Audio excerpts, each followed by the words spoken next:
উত্তর কোরিয়ার সর্বোচ্চ নেতা কিম জং উন আবারও আলোচনায় এসেছেন আন্তর্জাতিক গণমাধ্যমের শিরোনামে। তিনি একটি বিশেষ সাজোয়া টেনে চীনের উদ্দেশ্যে রওনা হচ্ছেন বলে বিভিন্ন সূত্রে খবর পাওয়া গেছে।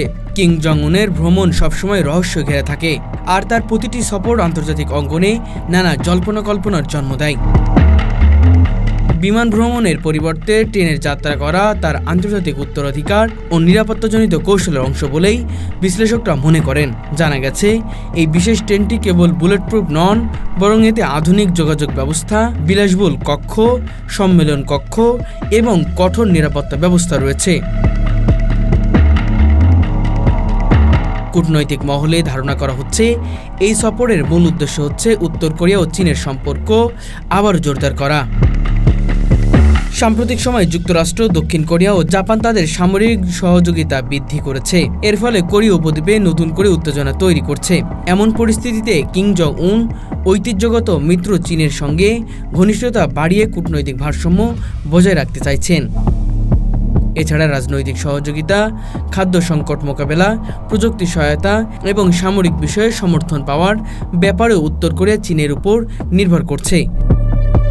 সাম্প্রতিক বছরগুলোতে কিম জং উন রাশিয়ার সঙ্গেও ঘনিষ্ঠ সম্পর্ক তৈরি করেছেন। তবে কৌশলগত দিক থেকে চীনকে তিনি উত্তর কোরিয়ার ঐতিহ্যগত ও নির্ভরযোগ্য মিত্র হিসেবেই দেখবেন। এমন সময় যখন আন্তর্জাতিক রাজনীতির পালাবদল দ্রুতই ঘটছে, তখন কিম জং উনের এই সফর নতুন সমীকরণের জন্ম দিতে পারে বলে বিশেষজ্ঞরা মনে করছেন। বিশেষ করে কোরীয় উপদ্বীপে সামরিক সফরের ফলাফলের উপর অনেকটাই নির্ভর করে। একদিকে যুক্তরাষ্ট্র ও তার মিত্রদের চাপে রাখতে চাইছে, অন্যদিকে কিম জং উনের চাপ মোকাবেলা করতে চীনের দিকে আরও দৃঢ়ভাবে ঝুঁকছে। উত্তর কোরিয়ার বিশেষ ট্রেনের গতিবেগ তুলনামূলক কম হলেও নিরাপদ ও বিলাসবহুল অত্যন্ত উন্নত মানের। অতীতে কিম জং উন যখন রাশিয়া সফর করেছিলেন, তখনও এই ধরনের বিশেষ ট্রেন ব্যবহার করেছিলেন। উত্তর কোরিয়ার অর্থনীতি প্রধানত কয়লা, খনিজ ও কিছু কৃষি পণ্যের উপর নির্ভরশীল, যার অধিকাংশই চীনের মাধ্যমে রপ্তানি হয়। সামরিক সহযোগিতা ছাড়াও খাদ্য সংকট মোকাবেলায় চীনের সহায়তা উত্তর কোরিয়ার জন্য গুরুত্বপূর্ণ।